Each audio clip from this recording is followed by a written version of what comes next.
Hello, and welcome to the Thinking Fellows podcast. My name is Scott Keith. I'm here today with Dr. Rod Rosenblatt and Adam Francisco. Caleb is out today. He's got the plague going around his family, and so he won't be here for the next couple episodes. We are continuing on our timeline heading through the Reformation. We left off at the Augsburg Confession last time around, which is around 1530. And so we'll pick up at 1530, hit some of the major events that go on in the 1530s over the next couple of episodes, and we thank you for joining us. The Thinking Fellows is part of the 1517 podcast network.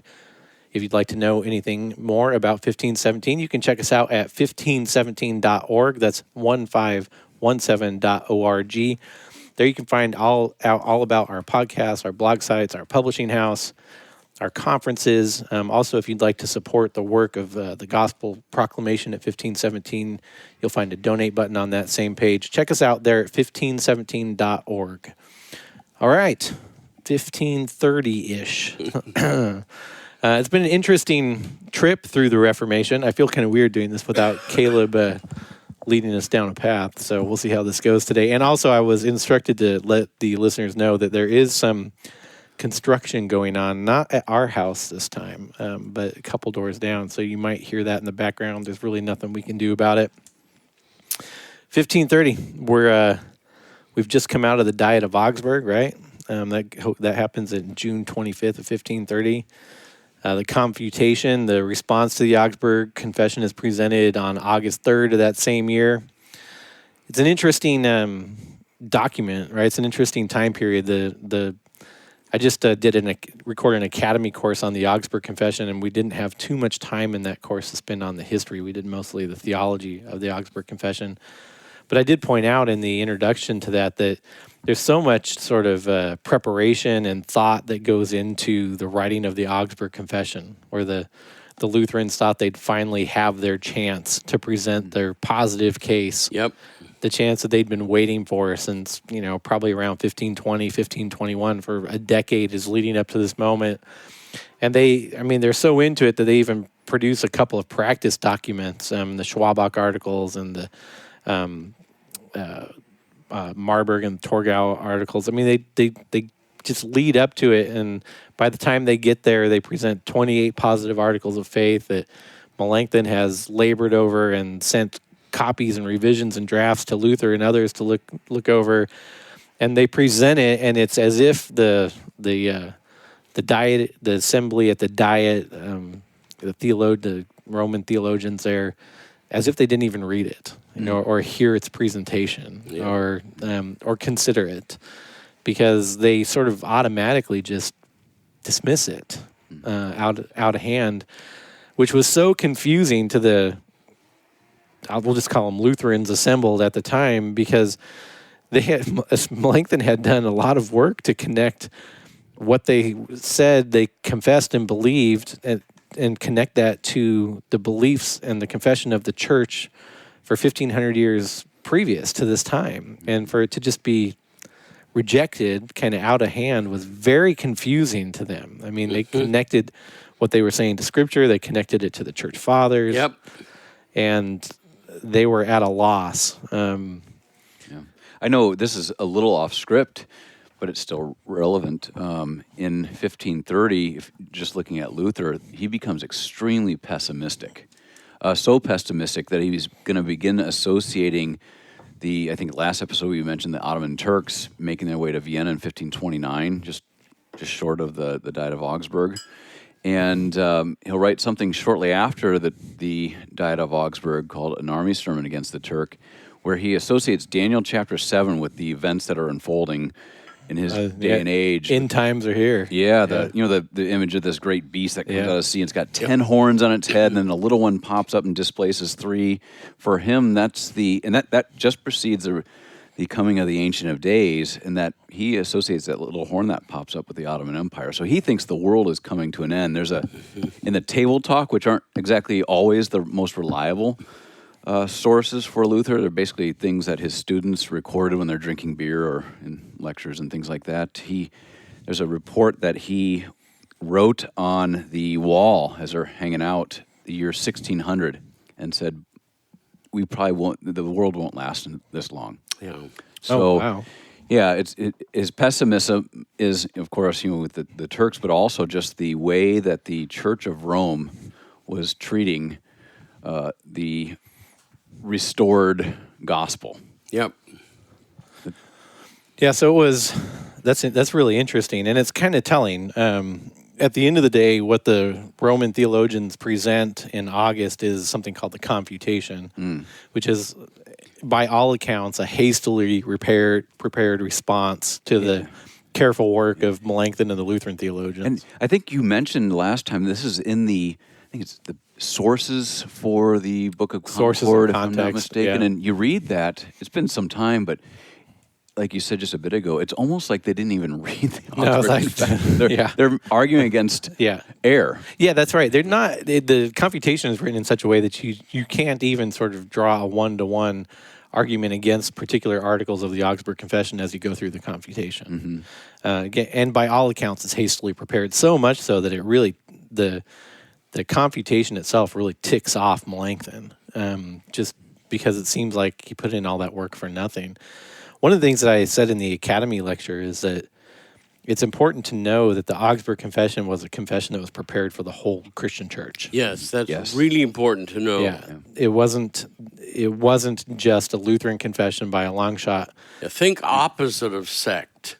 Yeah, Could we call it small C Catholic? yeah, and I Yes. did. I did Universal, yeah. ecumenical. That was the intent. But the apology, which he publishes in 1531, late 1530, early 1531, he's commissioned. Melanchthon is commissioned to write that, and so it's much more so than the Augsburg Confession, work that Melanchthon prepares on his own, and you can see that because it's sort of like. You read the Augustana, it's a confession, right? It's the articles are brief on the whole. They follow a very discernible order, making an argument from the need for justification to justification kind of as a center, and then how the life in the church works out after that through word and sacrament. And the apology does the same thing, but the reins are off at this point. It's not. It's much longer. Yeah, they tried polite. They tried polite. And when polite got treated so badly, they uncorked. Yeah. And he's commissioned to do this, and he writes a response, and it's a damning response because it's so thoroughly written and so well done that there's really not much that's left to be said concerning what do the Lutherans believe now. And I'd say much more so the apology is very much a Lutheran confession. Yes. So, Yeah. And it's remarkable.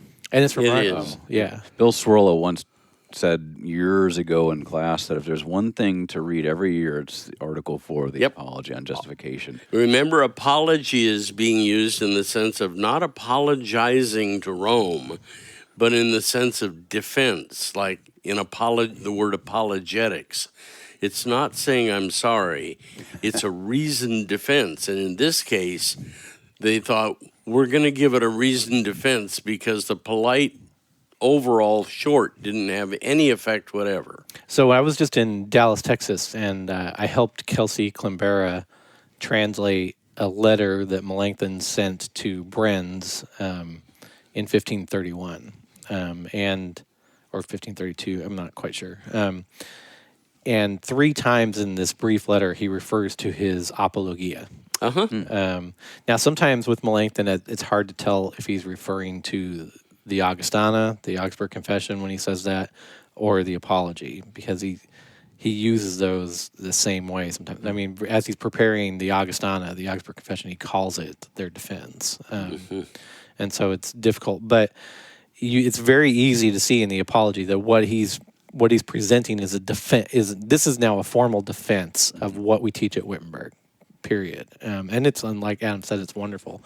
But I did want to say, and have Adam speak to this a little bit. I mean, again, we need to reiterate that as they gather at the Diet of Augsburg in 1530, this is as much a political gathering as it is a theological gathering. Probably more so a political. Primarily political. Political gathering. For the sake of the unity of Europe, for the common defense against the expansion of the Ottoman Muslim Empire deep into Central Europe. Even late in 1529, after the Battle of Vienna, around the time of, it's usually called the Siege of Vienna, actually,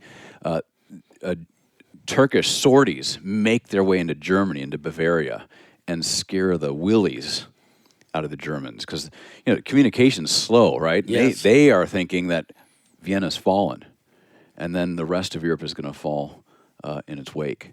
So it's a time, if you look at the history of printing in these times, I don't know what the percentage would be, but a good bulk of the material printed after 1529 is dealing with the threat of the Ottomans and the necessity for European unity or the unity of Christendom. Otherwise, everybody's projecting from Catholic to Anabaptist to Lutheran that the Turks are just going to stroll right in. Huh.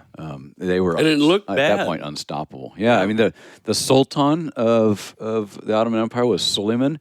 Europeans called him the Magnificent because he was so good at what he did, that is empire building. Also, this is way off script, but that same year, there's an interesting table talk where Luther is sitting there at the table and he hears from somebody who knows an ambassador, a Habsburg ambassador to the Turks, who sends word to Luther that says, Sultan Suleiman says that if you will side with the Turks, lend your support to the Turks and kind of adopt the Anabaptist line that just let the Turks come in. It's better to be ruled by the Turk than the Pope. The Sultan will treat you as a gracious lord. Oh, wow. And Luther gives the proverbial, hand gesture to that and says, God, help me from this gracious lord. But a little more political background, not too long ago, there was a document discovered in the Ottoman archives of a spy report, a Turkish spy report that was surveying all the things going on in Europe in the late 1520s, and then sent that brief to the Sultan and said, right now is the ideal time to attack because Europe is so disunited because of this monk, Martin Lutru. Oh, that's amazing. In Arabic script. First time his name appears in Arabic Wow. script. It's Turkish language. But so right now is the time to attack. Because Martin Luther has challenged the Pope, and he's taken a whole bunch of Germans with him. Wow. And I mean, it's a real 1529, 1530, and up to about 1532 Politically is really tumultuous. exciting. All the theology. It's kind of a footnote to that. Well, in a way, I'm Yeah. trying to think of the name, but there's a great book, Martin Luther's Theology, Bernard Loza, Yes. where he says the history of especially the early Reformation, the Lutheran Reformation in particular, cannot be understood adequately, historically speaking, if you don't know about the political circumstances, especially the politics between the Habsburgs and the Ottomans. That's interesting. So much of what Luther writes in these days, even the 95 Theses, or his explanation to the 95 Theses, includes references to the Turks. There's Right. popes are cajoling for the crusade. Luther's addressing these sorts of things. So, I mean, the theology is remarkable, but there's an even more fantastic historical, political story going on in the background. Well, that leads me into what I was going to ask you is that, so the Augsburg Confessions presented, princes and electors and mayors and what we'd call governors sign it, saying this is our confession. We want to be unified with us, but this is our unified confession. And that's denied, which means that the purpose for the political gathering at the Diet of Augsburg is sort of null and void at this point because they don't actually become a unified front. All of these political leaders have signed this the statement that ends up being rejected. And in 1531, those same leaders essentially form what's called the Smalcaldic League, what's the Smalcaldic League, Adam? Well, in short, it's to defend the protesting territories, the Lutheran territories, but also it's a military alliance, basically, right? Political alliance to defend the integrity of the Lutheran Reformation, the physical security of the Lutherans in northern Germany primarily, and also though with a view towards defending that territory against any sort of Ottoman incursions. So I know there's a lot more going on there, but that's the twofold purpose, right? Yeah. So the initial forming of the Smalcaldic League is if this diet breaks down, which they wanted to be a council anyway, right? So no council, you get a diet breaks down, there's no real resolution. there's the real threat that the emperor and the Roman, the Roman Church essentially will come up and take over this land, these evangelical lands again. So they form the small Chaldic League. But the secondary benefit really is that if the Turks end up coming into their territory, they have an army then too. Yeah. There is, there's some historical minutia too. There were talks, nothing real serious about the possibility of not allying themselves with the Turk as a real ally, but based on the principle, the enemy of my enemy is my friend, perhaps temporarily, gaining some, some sort of, check against Turkish intrusions into their territory. Yeah, that's interesting. Yeah. A couple other, the not so minor events, but events that happen in this timeline is Ulrich Zwingli dies, right? In the Battle of Kapell. For 31, which we talked about last time. And then I thought this is interesting. 1532, John Steadfast dies. Yeah. And John Steadfast is his great defender. Is the elector. Essentially, we say elector. We've explained it a couple times. It might be worth you explaining again what an elector is, Adam. But he's essentially Luther's prince, the ruler, and a confessing Roman Catholic.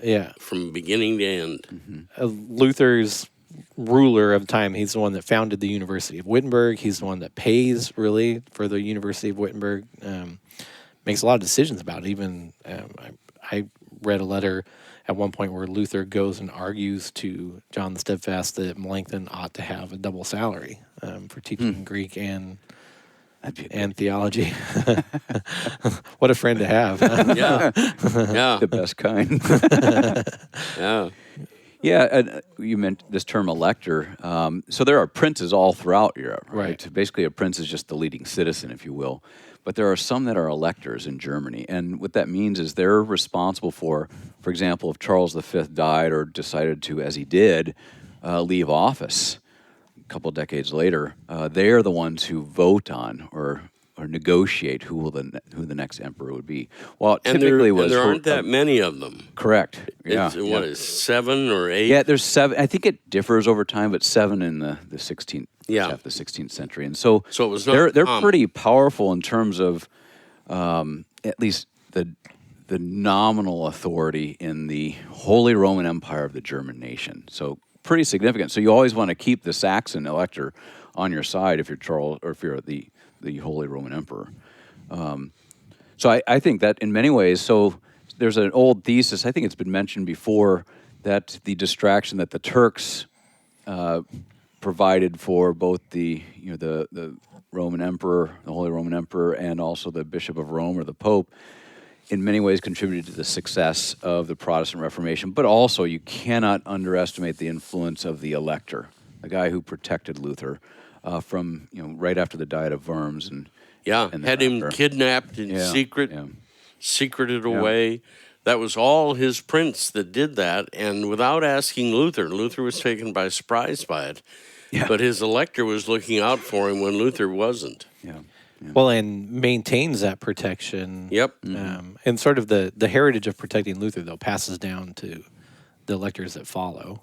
Yeah, and the interesting thing is Luther is always going to be sort of, protected, but then he's going to be a major source that the elector will, usually using George Spalatin as his secretary, to consult with Luther on matters. Like Luther will be asked, is it wise to maybe heed the call of the Pope to go on a crusade against the Turk? Or he'll even be involved in real estate disputes. Yeah, when he has a major sort of opinion, his opinion is taken into account on the bigamy of Philip of Hesse. Even on that is really interesting. I wish we could pursue that, but the bigamy of Philip of Hesse, he did not excommunicate him. He went to talk to him, and basically said, Philip, you got to have one wife or no wives, but you can't have 2. But look at the attitude in that. Yeah. Who would want to? No, or who would want 2 husbands? Right. Good save. But still, so many in our own group would say he's out. Yep. Yeah. And that wasn't Luther. Yeah. No, but both he and Melanchthon were both consulted, and they both saw it as a difficult case. And I think one of the, I could be wrong here, but thinking back, one of the sort of things that pushed them over the edge as to this is not a good thing overall was everything that had gone on with Henry VIII by that point. And that. Yeah, they refused to acknowledge an annulment to Catherine of Aragon. Yep. And they seem a bit, it's much more complicated than just saying they're contradicting themselves with Philip of Hesse. But yeah, I read a couple of letters years ago where this was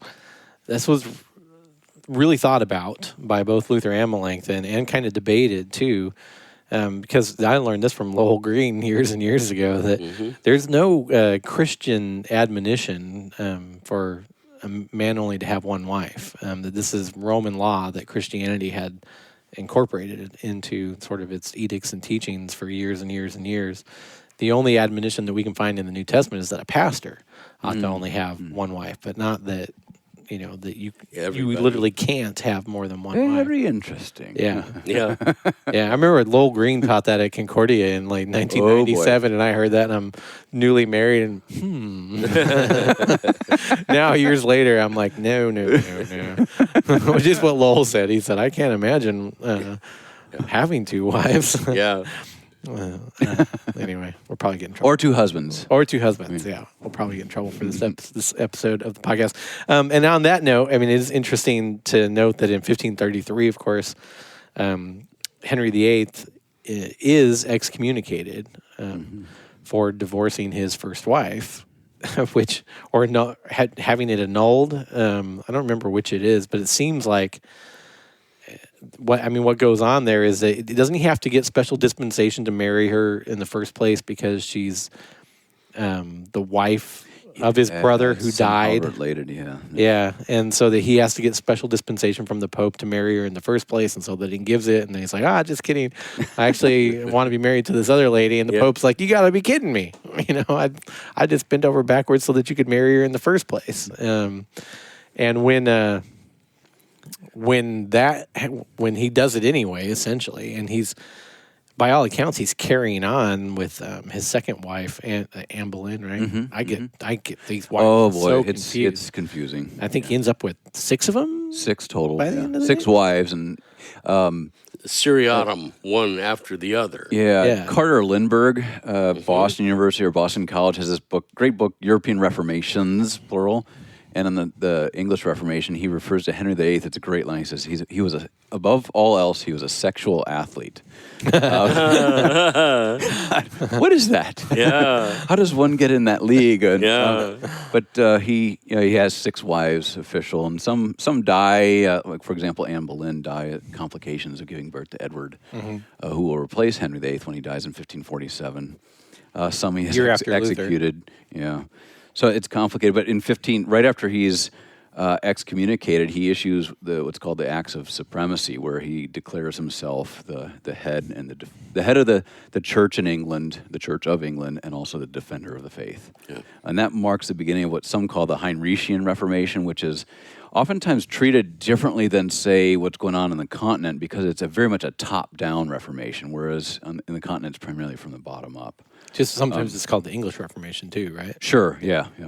Which gets to be complicated too because of all of sort of the eventual Calvinist influences in the North. Yeah. One of our guys, Steve Burns, said to me one time he had studied with the Anglicans, and his comment was, there were only 6 who got it, the Reformation. There were only 6 who got it, and we burned them all.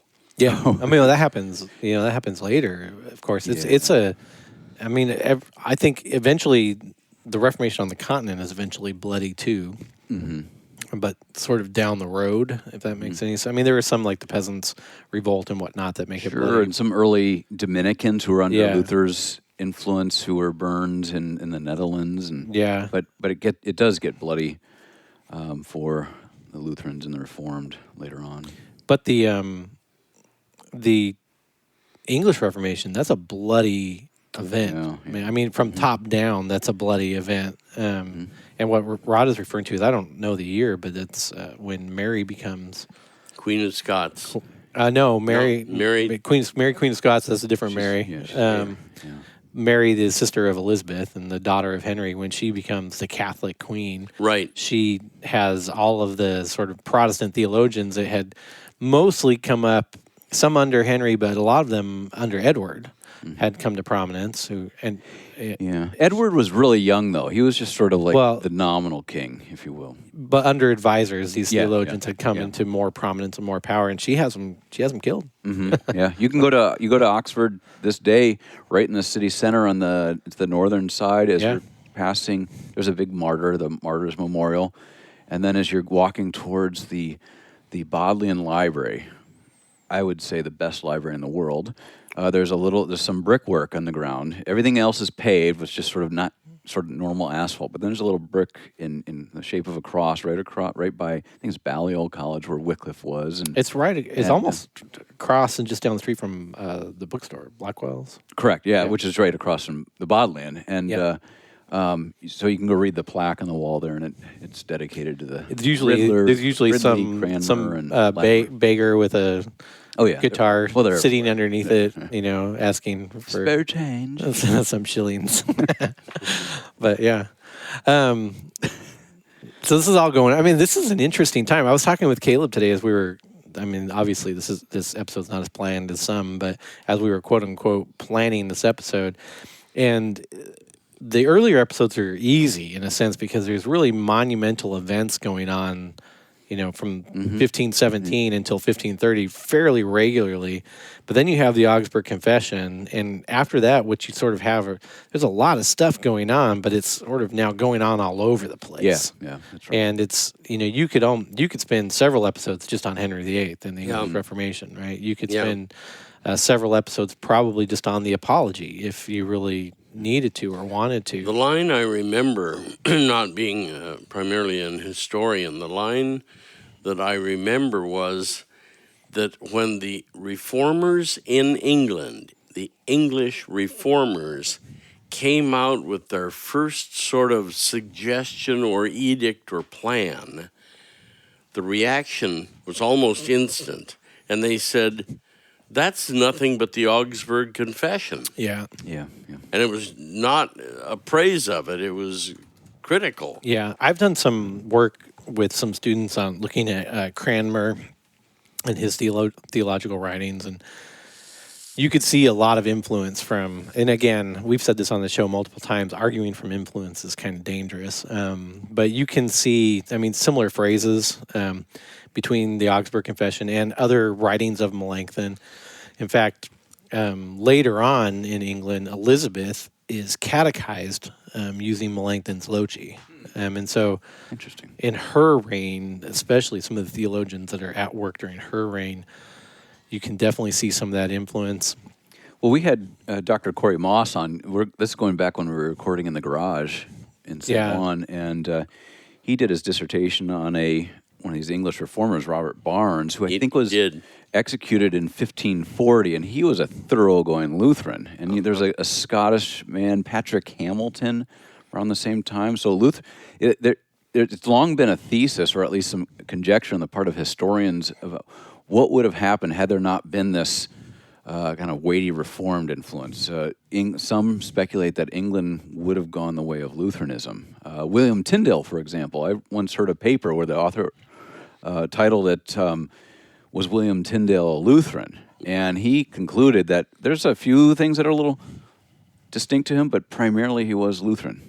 That's interesting. Now, I've read several times that early on, so by early 1530s, essentially, that under Henry, there was more of a chance for it to go Lutheran, except for the fact that Henry could not stand Luther. Yep. Yeah, I've heard that too, yeah. Yeah. That's understandable. He wanted Luther to give his approval to each marriage, and Luther didn't. Well, it's kind of like getting two alpha males together in a room and just initially saying, hey, you guys like each other. Automatically they're going to say, no, I can't stand that guy.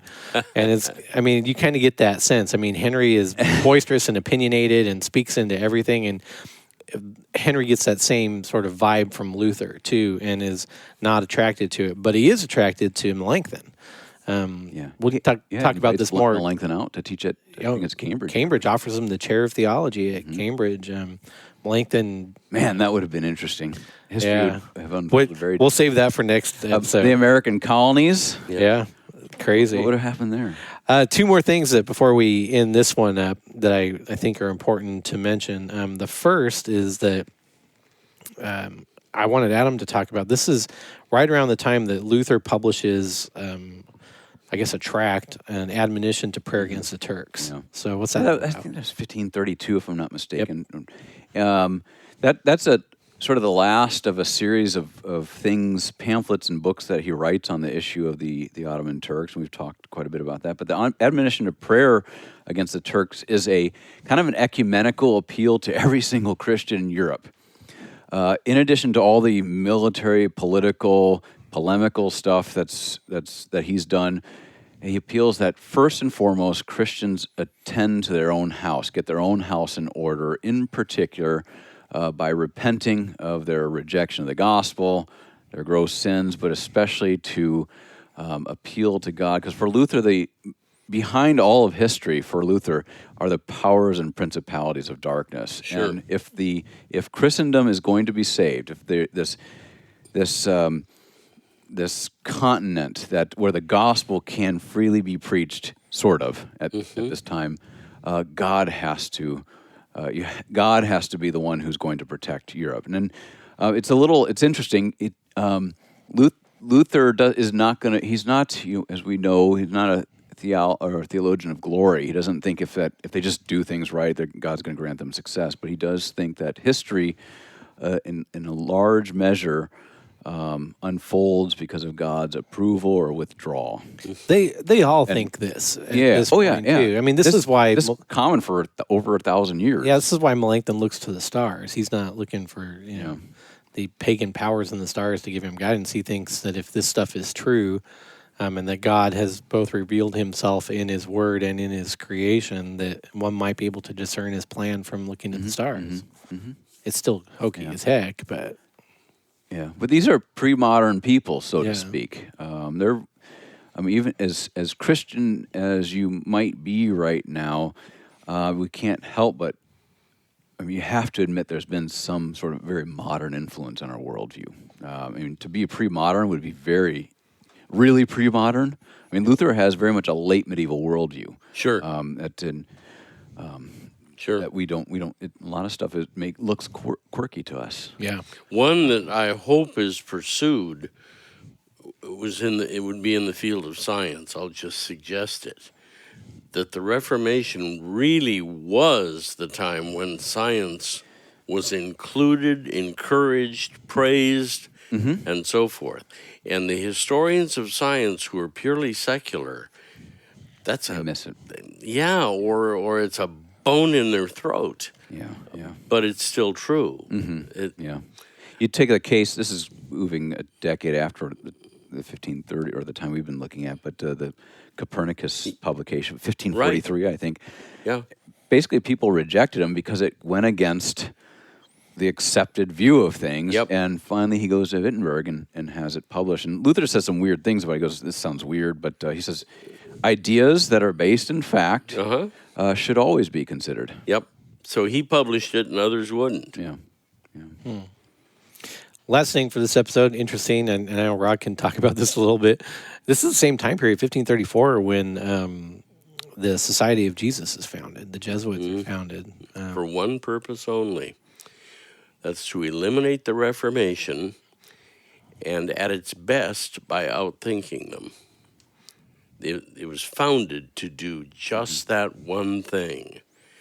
Now, they weren't above doing it in burning people. Yes, but it's worth noting that during my day, they were the stormtroopers of Rome, the Jesuits.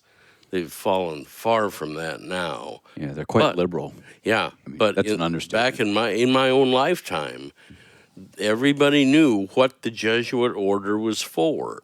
It was to eliminate the reformers and their thought, and primarily by outthinking them. Their legacy is still. I'm sorry to cut No, you go off, ahead. but legacy is still around with most of the Catholic universities that are in cities with names like the name of the city, then university following are Jesuit universities, and they tend to be, while they're quite progressive and so on, they are certainly not dummies. No. Very very rigorous Yeah. scholarship. At St. Louis University, where I grew up, I met when I was toying with, and thankfully you told me not to do it, toying with doing a PhD in philosophy. Yep. And I met with a Jesuit priest Yep. on the morning of September 11th, 2001, and we had this conversation. We didn't know what was unfolding in the world around us, Sure. and I was just blown away at, while the guy was very eclectic and I couldn't follow everything, the guy his knowledge was encyclopedic. Yep. And then he learned I was Lutheran.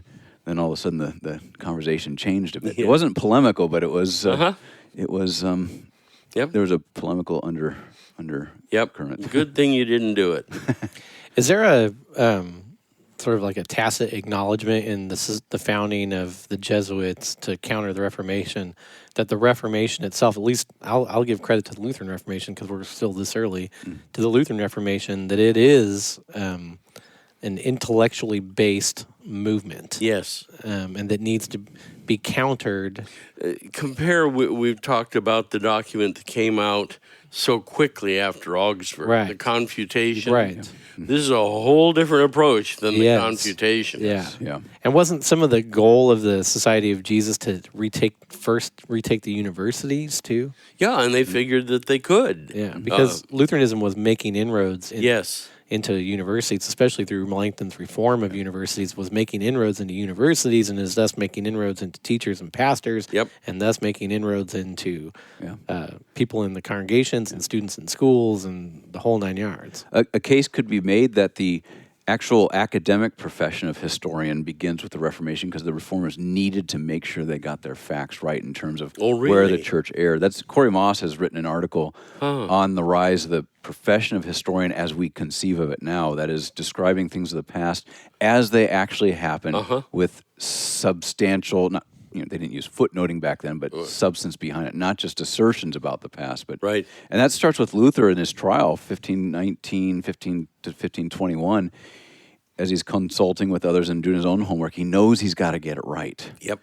And we've said this before, but for Luther, if there's one thing that we could say about him, and lots of things, but he is especially interested in what is true. So much so that he's always asking himself the question, am I the only one that's wise? And Yes. why is it I'm the only one that's seeing this? Right.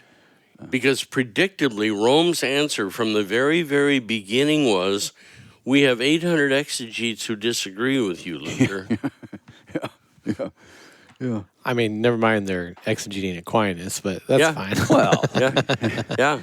But that's the sort of thing where anybody with any brains at all says, why am I the only one that's thinking this? yeah. You're the one looking at the Bible, buddy. Last thing I just want to end on, and I think this is often overlooked, is that the same year, and we'll pick up at 1535 at the next episode because that's kind of a fun year. But 1534 is the first complete edition of Luther's German Bible is published. Highly significant. Highly significant and often overlooked. I mean, He formed the German language. well, and taught the people to read so that they could read the Bible and the Catechism, for Pete's sake. Yeah. I mean, I've looked over Melanchthon's curriculum developed for the grammar schools, and it is wholly centered on learning to read by means of learning to read Luther's German Bible and the Catechism. I mean, it's so you have a whole nation and whole region, right? It's not even fair just to call it a singular nation, but region of the world that taught to read. That's remarkable. Yeah. But taught to read so that they could read the Bible Yep. and that they could read the Catechism. Yep. That's in these pre-literate cultures. I think that's the PC word to describe illiterate people. When missionaries go to work with them, the first thing they do is try to figure out how to write down their language and then translate the Bible into that language with the goal of getting the indigenous population to read the Bible. But with with the intent of also teaching them how to read and write to become a literate Yeah. people. So that practice is still very. I mean, I don't know if it's particularly Lutheran anymore, but I certainly know it's Lutheran's primary approach to especially unreached peoples who are not literate. Interesting. All right. Anything else before we close up the sort of early to mid 1530s? Well, I'd say one that person has to keep in mind, it's more forests than trees. The thing that characterized the Lutheran Reformation from its beginning was that it was Christocentric in a way that nobody else was. That's funny that you say that, because I just sent Adam a document that I started working on last week that's intended to eventually help authors and contributors that we bring into 1517 know what 1517's about. And I think the first category I put is that it's ultimately Christological or ultimately Christocentric. Yep. And that's for that reason, is that you cannot understand at least what's going on within Lutheranism without grabbing hold of the fact that University background, but one that on the basis of exegesis, got these men to a point where they really believed that the study and the teaching and the proclamation of theology was the proclamation of Christ Jesus. To the sinner, for the sinner. Period. And that drives this movement, the Lutheran movement. I struggle so much what to call it, but this Lutheran movement, in a way that even the reforms that come afterward are not driven in that same way or for that same reason or by that same mentality or motivation. Dr. Kramer back at our Springfield seminary used to refer to us as the epigones. And it was a sort of an insult word, but it was a way of acknowledging just what you said. Yeah. It's such an interesting in a marvelous way that, and when you teach Lutheran theology, if you really have that as an organic part of you, it comes out in everything that you teach. Absolutely. I'm listening to, because I've been driving a lot, like I drove 5,000 miles in the last 3 weeks, 6,000 miles in the last 3 weeks. In a big truck. Then listening to 40 Minutes in the Old Testament with Chad Bird and Dan Price from Genesis 1 forward. And I've listened to 20 episodes and we're on Genesis 6. Wow. But the thing that you get out of that from Chad and Dan, but Chad's just a master of it, is that you can't even, he's very Lutheran. Once that's become part of you, you can't see, you see everything in terms of Christ and you can't unsee it. Yeah. And to hear somebody go, verse by verse through the Old Testament, well, this is where Christ is here. This is where Christ is here. Yes. This is where Christ is here. Oh, wonderful. Is the late H.C. Leupold, the Old Testament scholar I studied with at one of the ALC seminaries. That same thing characterized him. And it was a long lineage. He wouldn't say it was original at all. Yeah. It was just what he absorbed early in life and was passing on to students of his. That's amazing. All right. Well, that's it for this week. Thank you for tuning in to the Thinking Fellows podcast, of course, a podcast of the 1517 network. If you'd like to support us, please go to 1517.org. That's 1517.org. And on that page, you'll find a donate button. Go ahead and hit that. And we appreciate your support. We cannot do this show or any of the other projects that we support over at 1517 without your financial help. And we thank you for it. Thanks a lot. And we'll see you next time.